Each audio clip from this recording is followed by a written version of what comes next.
नमस्कार, आप देख रहे हैं 10 का एजेंडा। मैं हूं आपके साथ उन्नति भटनागर। बुलेटिन की शुरुआत लखनऊ से महत्वपूर्ण खबर के साथ। सुप्रीम कोर्ट में ओबीसी आयोग की रिपोर्ट दाखिल हुई है। यूपी सरकार ने दाखिल की है ये रिपोर्ट, जहां निकाय चुनाव के लिए सुप्रीम कोर्ट से अब हरी झंडी का इंतजार किया जा रहा है। निकाय चुनाव को लेकर सुप्रीम कोर्ट में सुनवाई होगी। अनुमति के बाद आरक्षण सूची जारी की जाएगी। अप्रैल में जारी हो सकती है चुनाव की अधिसूचना। यूपी निकाय चुनाव मई में कराए जा सकते हैं। तो ये बड़ी अपडेट, निकाय चुनाव मई में हो सकते हैं और इसके लिए जो रिपोर्ट है वो दाखिल कर दी गई है यूपी सरकार की तरफ से। अप्रैल में जारी हो सकती है चुनाव की अधिसूचना। यूपी निकाय चुनाव मई में कराए जा सकते हैं, लेकिन सबसे पहले सुप्रीम कोर्ट से हरी झंडी का इंतजार किया जा रहा है। सीटों के चक्रानुक्रम आरक्षण पर भी सवाल उठे हैं। कुछ अफसरों पर इस दौरान बड़ी कार्रवाई भी की जा सकती है। तो चक्रानुक्रम व्यवस्था का पालन नहीं कराए जाने पर गिर सकती है गाज। यूपी में निकाय चुनाव में सीटों के आरक्षण में चक्रानुक्रम व्यवस्था लागू है। तो इसके मुताबिक एक वर्ग को बार बार आरक्षण का लाभ नहीं मिल सकता है। मेयर और अध्यक्ष की सीटों में पिछड़ा वर्ग आयोग ने इन खामियों पर इशारा किया। तो सुप्रीम कोर्ट में ओबीसी आयोग की रिपोर्ट दाखिल हुई है। निकाय चुनाव के लिए सुप्रीम कोर्ट से अब हरी झंडी का इंतजार किया जा रहा है। तो सुप्रीम कोर्ट क्या फैसला लेता है, किस तरीके से हरी झंडी देता है, ताकि क्योंकि निकाय चुनाव डिले हुए हैं और इसी के चलते अब मई में होने की संभावना है। अप्रैल में इसके चलते अधिसूचना जारी हो सकती है और इसके बाद मई में निकाय चुनाव हो सकते हैं। तैयारियां पूरी हैं, बस इंतजार सुप्रीम कोर्ट के हरी झंडी का किया जा रहा है। अपडेट लेते हैं, हमारे संवाददाता एसके वाजपेयी हमारे साथ जुड़ गए हैं। एसके, क्या अपडेट? देखिए, सुप्रीम कोर्ट से हरी झंडी का इंतजार किया जा रहा है। लंबे समय तक इंतजार किया गया निकाय चुनाव का और ये लगातार डिले हो रहे हैं, लेकिन अब कहीं ना कहीं उम्मीद है कि इस रिपोर्ट के आधार पर सुप्रीम कोर्ट इसको हरी झंडी दिखाए ताकि तत्काल प्रभाव से मई महीने में निकाय चुनाव कराए जाए। बिल्कुल निश्चित तौर पर, क्योंकि हम देखें तो उत्तर प्रदेश में सबसे ज्यादा नगरीय निकाय हैं जिनकी संख्या करीब 757 है और इन 757 नगरीय निकाय में 17 नगर निगम हैं, 200 नगर पालिका परिषद हैं, 545 नगर पंचायतें हैं, जिसको लेकर चुनाव की प्रक्रिया पूरी हो चुकी थी।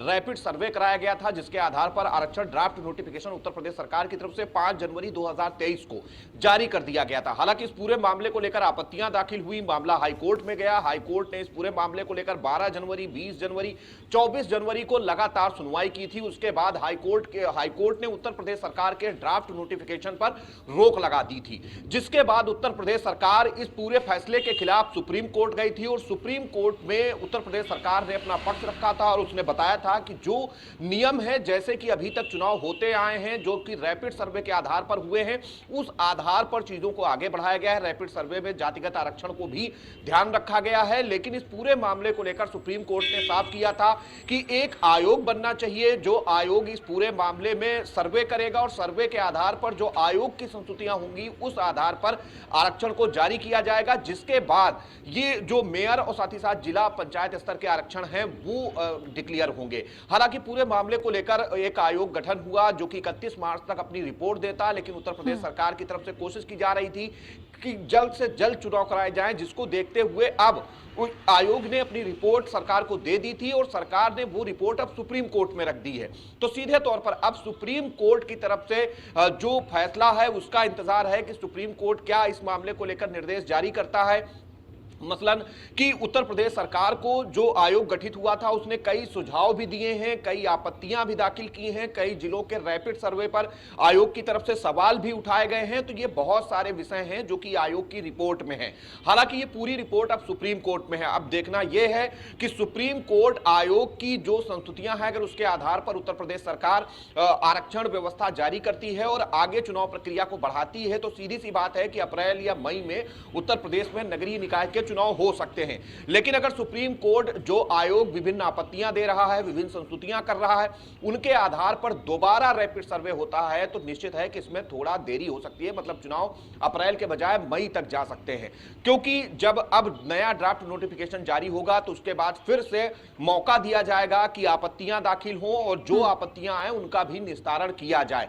हालांकि चुनाव प्रक्रिया पहले से पूर्ण है। उत्तर प्रदेश निर्वाचन आयोग भी चुनाव के लिए तैयार है, उत्तर प्रदेश सरकार की तरफ से भी पूरी तैयारियां कर ली गई थी, लेकिन आरक्षण की वजह से यह प्रक्रिया रोक दी गई थी। अब देखना यह है कि सुप्रीम कोर्ट से क्या निर्देश जारी होते हैं, उसके आधार पर उत्तर प्रदेश सरकार कैसे आगे बढ़ती है। अगर रैपिड सर्वे का आदेश होता है तो सीधे तौर पर चुनाव प्रक्रिया आगे जाएगी। जी बिल्कुल, देखिए आयोग की रिपोर्ट पर सुप्रीम कोर्ट का क्या रुख रहता है, इसका इंतजार किया जा रहा है। ठीक है, इसके आप बने रहिए हमारे साथ, लौटती हूँ आपके पास। बढ़ते आगे, लखनऊ से अगली महत्वपूर्ण अपडेट, ग्लोबल इन्वेस्टर समिट को लेकर समीक्षा। निवेश को धरातल पर लाने के लिए हर माह समीक्षा होगी। 33.50 लाख करोड़ का निवेश प्रस्ताव अब अमल में लाया जाएगा। पहले चरण में 6 लाख करोड़ रुपए की निवेश परियोजनाओं का भूमि पूजन जल्द कराया जाएगा। प्रत्येक महीने के दूसरे मंगलवार को इसी के चलते बैठक होगी। तो देखिए, जो निवेश प्रस्ताव है उसको अमल में लाए जाने की बड़े स्तर पर तैयारी है और इसी के लिए समीक्षा बैठकें भी निर्धारित की गई हैं, जहां प्रत्येक महीने के दूसरे मंगलवार को बैठक की जाएगी और इस बैठक में चर्चा होगी, रणनीति पर मंथन किया जाएगा कि किस तरीके से उन प्रस्तावों को धरातल पर उतारना है, ताकि जल्द से जल्द जो निवेश की उम्मीद जिस तरीके से पहले जताई जा रही थी और अब जब निवेश मिल चुका है तो उसको लेकर आगे कैसे बढ़ा जाए, इसके लिए प्लानिंग की जाएगी। और इसी के लिए ये बैठकें रखी गई हैं समीक्षा के लिए, जहां 33.50 लाख करोड़ का निवेश प्रस्ताव अब अमल में लाया जाएगा।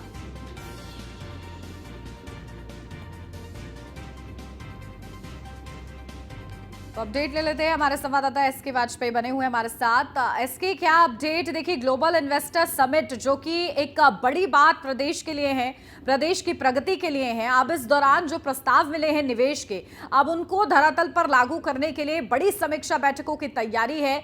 किस तरीके से आयाम आने वाले दिनों में खुलेंगे और उत्तर प्रदेश की राह में आगे बढ़ेगा? बिल्कुल निश्चित तौर पर, क्योंकि अगर हम देखें तो उत्तर प्रदेश सरकार लगातार कोशिश कर रही है कि उत्तर प्रदेश की इकोनॉमिक ग्रोथ को $1 ट्रिलियन तक ले जाया जाए, जिसको लेकर उत्तर प्रदेश ने ग्लोबल इन्वेस्टर समिट किया था, जिसमें 33,50,000 करोड़ रुपए के निवेश के प्रस्ताव आए थे। विपक्ष लगातार इस तरीके के आरोप लगा रहा था कि सरकार प्रस्ताव और एमओयूज की बात करती है, लेकिन जमीनी स्तर पर धरातल पर कितने निवेश उतरे उसको लेकर कोई डिटेल नहीं देती है। अब उत्तर प्रदेश सरकार की तरफ से औद्योगिक विकास विभाग ने एक निर्देश जारी किया है, जिसमें जिस विभाग के पास जो निवेश के प्रस्ताव आए हैं अब उनकी लगातार प्रतिमाह समीक्षा होगी, जो कि दूसरे मंगलवार को होगी। उत्तर प्रदेश सरकार अब यह देखेगी कि जिस विभाग का प्रस्ताव है, जिस सेक्टर में निवेश के लिए वो प्रस्ताव आया है, उसमें निवेश की स्थिति क्या है, फाइल कहां पर है, अगर रुकी है तो उसकी वजह क्या है, जो जमीन का आवंटन होना था उसमें क्या स्थिति है, अगर लीज दी जानी है या डीड होनी है तो उस पर अब तक कितना काम हो चुका है। जो भी निवेशक है उसको संबंधित स्थान पर जगह अलॉट की गई कि नहीं अलॉट की गई, उत्तर प्रदेश सरकार की तरफ से अलॉट की गई जगहों पर भूमि पूजन भी करवाया जाएगा और कोशिश होगी कि जल्द से जल्द इन एमओयूज को जमीन पर उतारा जाए, ताकि जो निवेश उत्तर प्रदेश के पास आया है उस निवेश का धरातल पर भी दिखना शुरू हो जाए। क्योंकि जिन चीजों को लेकर विपक्ष लगातार सवाल उठा रहा है, कहीं ना कहीं उन सवालों के जवाब इस जरिए से देने की कोशिश होगी। हालांकि ये लगातार हर माह होगा कि जब निवेश के जो फाइल्स हैं वो पहले किस स्थिति में थी और दूसरे महीने तक पहुंचते पहुंचते उसमें कितना काम हुआ है, अगर कहीं कोई रुकावट है तो उसकी वजह क्या है, क्या सरकार की तरफ से कहीं कोई समस्या आ रही है या फिर आधिकारिक या धरातल स्तर पर कहीं कोई समस्या है, ताकि उसको तत्काल दूर कराया जा सके। तो सीधे तौर पर उत्तर प्रदेश सरकार कोशिश कर रही है कि निवेश के प्रस्तावों को धरातल पर उतारा जाए, जो निवेश जिस सेक्टर में उत्तर प्रदेश को मिला है उसका इंप्लीमेंटेशन जरूर हो जाए। यही एक वजह है कि उत्तर प्रदेश सरकार की तरफ से निवेश के प्रस्तावों का हर माह समीक्षा बैठक के जरिए देखा जाएगा कि किस स्थिति में वो उपलब्ध है। जी बिल्कुल। और देखिए एसके, क्योंकि कहीं ना कहीं डिजिटलाइजेशन पर भी जोर दिया जा रहा है, तो जो प्रक्रिया है उसको आसान बनाने की भी क्या समीक्षा की जाएगी इन बैठकों के जरिए? बिल्कुल निश्चित तौर पर, क्योंकि उत्तर प्रदेश सरकार की तरफ से पहले ही अपनी औद्योगिक विकास नीति 2023-24 को जारी किया गया है, जिसमें निवेशक को किस किस तरीके की सुविधाएं होंगी, क्या सहूलियतें होंगी, क्या उत्तर प्रदेश सरकार की तरफ से सब्सिडी होगी, अगर उसकी फाइल कहीं पर अटकती है तो कितने दिन का वक्त होगा, जिस जिसके अंदर वो फाइल को क्लियरेंस दे देंगे। तो ये बहुत सारी चीजें उत्तर प्रदेश सरकार ने अपनी औद्योगिक विकास नीति में पहले ही डिक्लेयर कर रखी हैं। अब जो भी अधिकारी हैं उनको इस औद्योगिक विकास नीति के जरिए चीजों का इंप्लीमेंट करना है और उसी नीति के तहत ही निवेशकों को वो सुविधाएं, सब्सिडी और सहूलियतें उपलब्ध करानी है जो कि उत्तर प्रदेश सरकार ने पहले ही डिक्लेयर कर रखी हैं। तो कहीं ना कहीं एक कोशिश जरूर है कि उत्तर प्रदेश सरकार इन निवेश के प्रस्तावों को धरातल पर उतारे। उत्तर प्रदेश की इकोनॉमिक ग्रोथ प्रदेश सरकार को जरूर मिला है। अब देखना यह है कि उत्तर प्रदेश सरकार के इन प्रयासों से कब तक ये निवेश जमीनी स्तर पर उतर कर आते हैं। जी बिल्कुल, बहुत शुक्रिया इसके आपका तमाम जानकारी के लिए। बढ़ते आगे लखनऊ से अब खबर, निकाय चुनाव में सक्रिय भूमिका निभाएंगे बीएसपी सांसद। बीएसपी अध्यक्ष मायावती ने चुनाव का खाका तैयार किया है। बीएसपी के सभी 10 सांसदों को जिम्मेदारी मिलेगी। सेक्टरवार सदस्यता अभियान, बूथ कमेटी गठित होगी। कैडर के अलावा अन्य वर्ग के लोगों पर भी फोकस होगा। दिल्ली में जल्द होगी बीएसपी सांसदों की बैठक।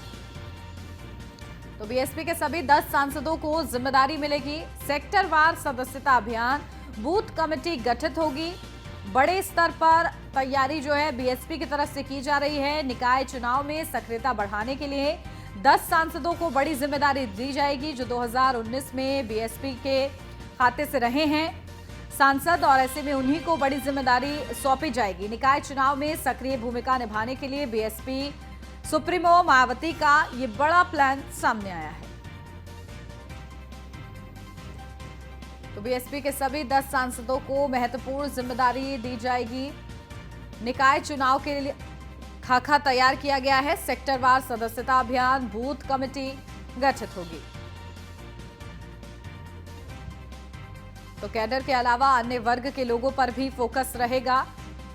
तो दिल्ली में जल्द ही बीएसपी सांसदों की बैठक होगी जिसमें मंथन किया जाएगा। अपडेट लेते हैं, हमारे संवाददाता संदीप मिश्रा हमारे साथ जुड़ गए हैं। संदीप, क्या जानकारी, देखिए किस तरीके से बीएसपी जो है अपनी सक्रियता बढ़ाने के लिए काम कर रही है, किस तरीके से 10 सांसदों को बड़ी जिम्मेदारी सौंपी जाएगी और इसी के साथ जो निकाय चुनाव है उसके लिए पूरा खाका जो है तैयार कर लिया गया है, क्या कुछ उसकी बारीकियां हैं?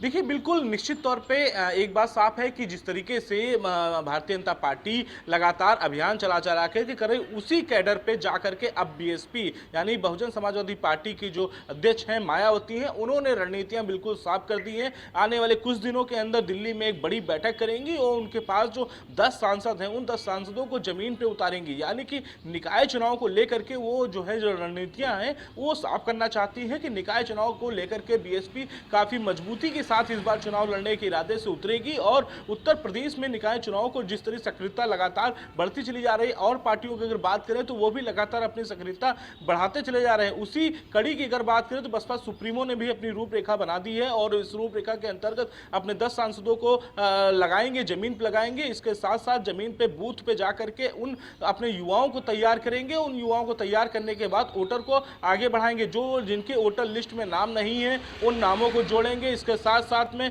10 जो सांसद होंगे उनको जिम्मेदारी दी जाएगी। इसके साथ साथ जो प्रदेश अध्यक्ष हैं उनको बड़ी जिम्मेदारियां मिलेंगी। इसके साथ अगर बात की जाए तो उनके जो एक विधायक हैं उन पे भी जो है बड़ी जिम्मेदारियां हाथ मिलने वाली हैं, क्योंकि निकाय चुनाव में बीएसपी कोई अब कमी नहीं करना चाहती है और इस कमी को पूरा करने के लिए अब मायावती का रुख जो है वो साफ है कि उत्तर प्रदेश के निकाय चुनाव में बड़ी बढ़त लेनी है और कई बड़ी सीटों पर जो है वो हम जीत हासिल करेंगे। उसको लेकर के उनकी स्ट्रेटजी प्लानिंग जो है वो तैयार हो चुकी है। कुछ दिनों के बाद जो है दिल्ली में एक बड़ी बैठक की जाएगी। उसके बाद से नीतियां बिल्कुल क्लियर हो जाएंगी कि आखिर उत्तर प्रदेश में निकाय चुनाव को कैसे बहुजन समाजवादी पार्टी लड़ती है चुनाव। जी बिल्कुल। और संदीप, देखिए ये भी निर्देश है कि कैडर वोट के साथ साथ अन्य वर्ग पर भी फोकस किया जाए, तो ये भी एक बड़ी रणनीति बीएसपी की।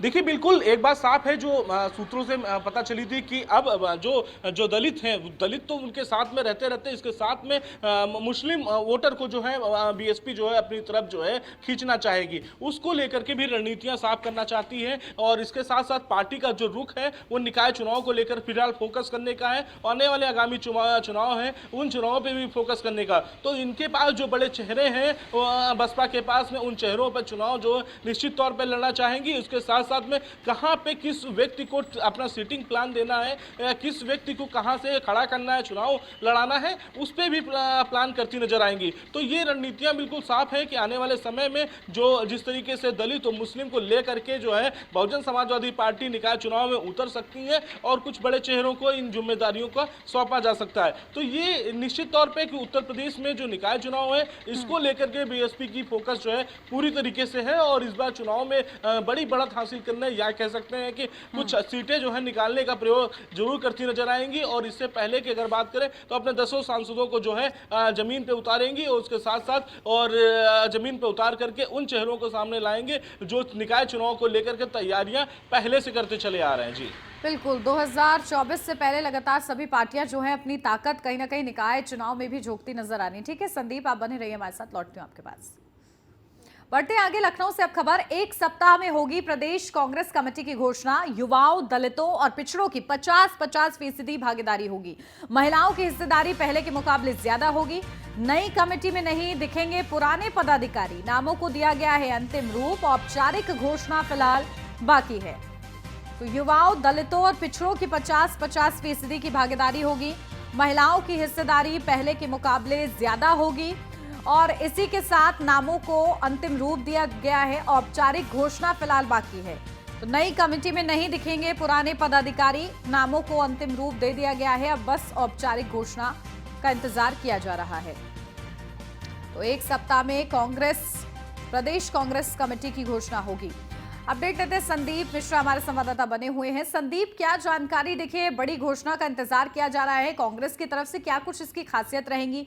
महिलाओं की हिस्सेदारी ज्यादा रहेगी, 50-50% हिस्सेदारी का भी घोषणा किया गया है। क्या कुछ औपचारिक रूप से निकलकर सामने आ रहा है?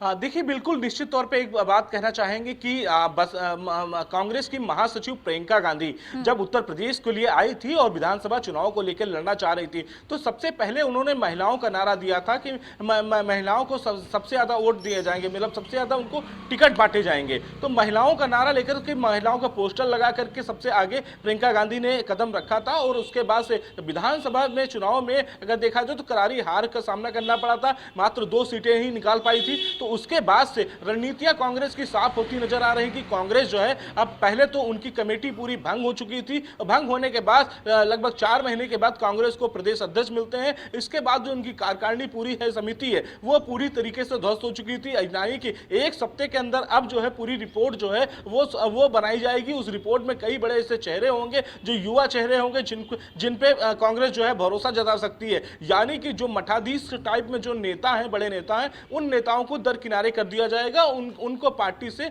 दूर रखा जाएगा। जो युवा हैं उन पे विश्वास किया जाएगा। इसके साथ जो महिलाएं हैं, महिलाओं पे सबसे ज्यादा अधिक विश्वास किया जाएगा, क्योंकि जो प्रियंका गांधी महासचिव हैं कांग्रेस की, वो जब उत्तर प्रदेश के विधानसभा चुनाव में पहुंची थी तो उन्होंने सबसे पहले जो है महिलाओं के प्रति जो है सबसे ज्यादा टिकट बांटने का काम किया था। तो उसी कड़ी में अगर बात की जाए तो निकाय चुनाव को लेकर के भी तैयारियां तेज हो चुकी हैं। लगभग 50% जो है महिला और युवाओं पर विश्वास कांग्रेस जो है करेगी। उसके बाद से टिकटों की जो घोषणा होगी उन चेहरों पे दिया जाएगा। यानी कि साफ है कि निकाय चुनाव को लेकर के रणनीतियां जो बनाई जा रही हैं, उन रणनीतियों के अंतर्गत जो है कांग्रेस की कमेटी एक सप्ताह के अंदर जो है पूरी तरीके से तैयार करने की बात कही जा रही है। यानी कि इससे पहले भी ये कहा गया था कि कुछ दिन पहले कि जल्दी ही जो हमारी कमेटी जो है उसको हम निर्धारित कर देंगे, लेकिन हालांकि अब एक सप्ताह का समय बताया जा रहा है, लेकिन एक सप्ताह के अंदर अपनी कार्यकारिणी की जो समिति होगी वो कैसे तैयार करके रूपरेखा उसको तैयार करके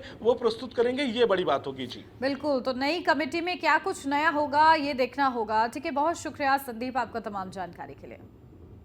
बढ़ते आगे लखनऊ से अब खबर, रामनवमी पर अखंड रामायण का पाठ कराएगी सरकार। सांस्कृतिक कार्यक्रमों का भी यूपी सरकार आयोजन करेगी। महिलाओं और बालिकाओं की विशेष रूप से सहभागिता।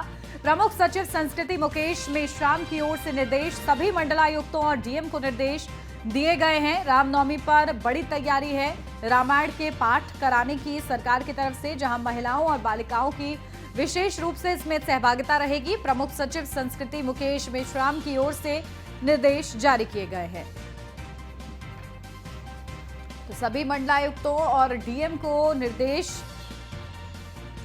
रामनवमी पर अखंड रामायण का पाठ कराएगी सरकार और इसमें महिला महिलाओं की भागीदारी रहेगी, बालिकाओं की भागीदारी रहेगी। तो विशेष रूप से सहभागिता का भी जिक्र किया गया है इस पूरे आयोजन में, जहां प्रमुख सचिव संस्कृति मुकेश मेश्राम की ओर से निर्देश जारी कर दिए गए हैं और निर्देश का पालन भी शुरू हो गया है रामनवमी पर, क्योंकि अखंड पाठ कराना है रामायण का और इसकी पूरी तैयारियां जो है मुकम्मल की जा रही हैं। तो सांस्कृतिक कार्यक्रमों का भी यूपी सरकार आयोजन करेगी। महिलाओं और बालिकाओं की विशेष रूप से सहभागिता की भी बड़ी तैयारी रहेगी। तो प्रमुख सचिव संस्कृति मुकेश मेश्राम की ओर से निर्देश जारी किए गए हैं। सभी मंडलायुक्तों और डीएम को निर्देश जारी कर दिए गए हैं। तैयारियों में सभी जुटे हुए हैं। रामनवमी पर ये खास तैयारी कार्यक्रम की, जहां सांस्कृतिक कार्यक्रमों का भी यूपी सरकार आयोजन करेगी।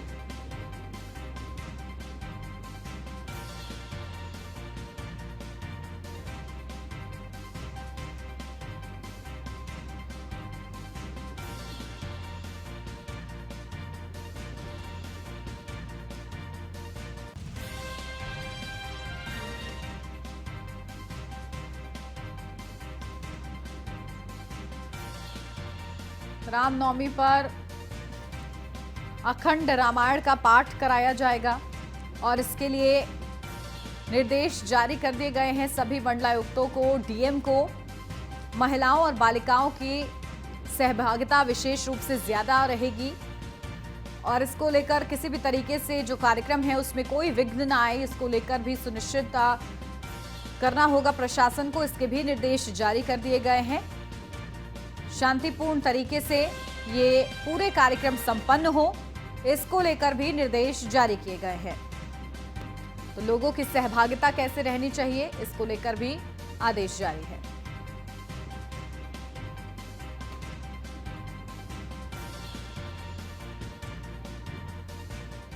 लखनऊ से अब खबर, सीएम योगी आज न्यू टाउनशिप पॉलिसी पर देखेंगे प्रेजेंटेशन। सुबह 11:30 बजे न्यू टाउनशिप पॉलिसी के संबंध में प्रस्तुतिकरण लोक भवन में होगा। न्यू टाउनशिप पॉलिसी पर प्रेजेंटेशन, इसकी बड़ी तैयारी की गई है, जहां सीएम योगी आदित्यनाथ इस प्रेजेंटेशन को देखेंगे। तो सीएम योगी आदित्यनाथ आज न्यू टाउनशिप पॉलिसी पर प्रेजेंटेशन देखेंगे और विस्तार से उसकी जानकारी हासिल करेंगे संबंधित अधिकारियों से। सुबह 11:30 बजे का वक्त मुकर्रर किया गया है जब न्यू टाउनशिप पॉलिसी के संबंध में यह प्रस्तुतिकरण होगा। लोक भवन में होगा न्यू टाउनशिप पॉलिसी पर प्रेजेंटेशन।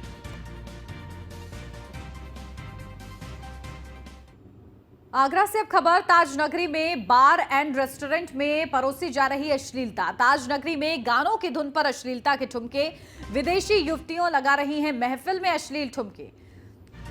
तो मॉलिक्यूल बार एंड रेस्टोरेंट का बताया जा रहा है वीडियो। देर रात तेज साउंड की आवाज से परेशान स्थानीय लोगों ने पुलिस से शिकायत की।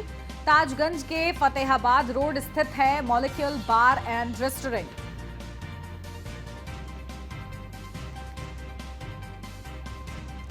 तो मॉलिक्यूल बार एंड रेस्टोरेंट में अश्लील डांस परोसा जा रहा है।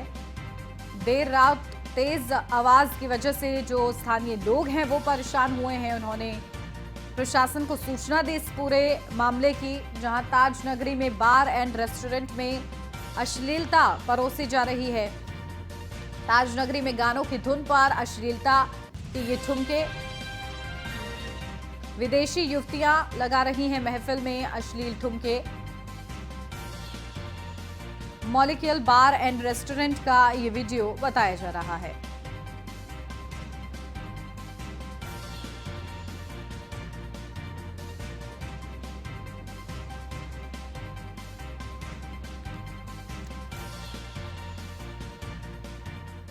तो ताज नगरी में बार एंड रेस्टोरेंट में अश्लीलता परोसी जा रही है, जहां विदेशी युवतियां ठुमके लगाती हुई नजर आई हैं और तेज आवाज की वजह से जो स्थानीय लोग हैं वो परेशान हुए हैं। जो रेस्टोरेंट के आसपास रहते हैं उनकी तरफ से शिकायत पुलिस को की गई है। मॉलिक्यूल बार एंड रेस्टोरेंट का ये वीडियो बताया जा रहा है।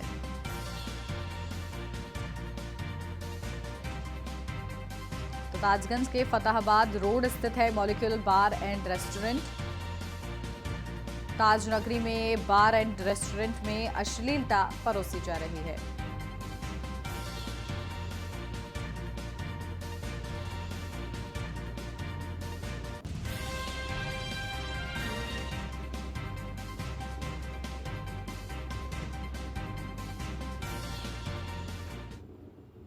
और इसी के साथ इस बुलेटिन में बस इतना ही। खबरों का सिलसिला आगे भी जारी है। आप बने रहिए न्यूज़ 1 इंडिया के साथ।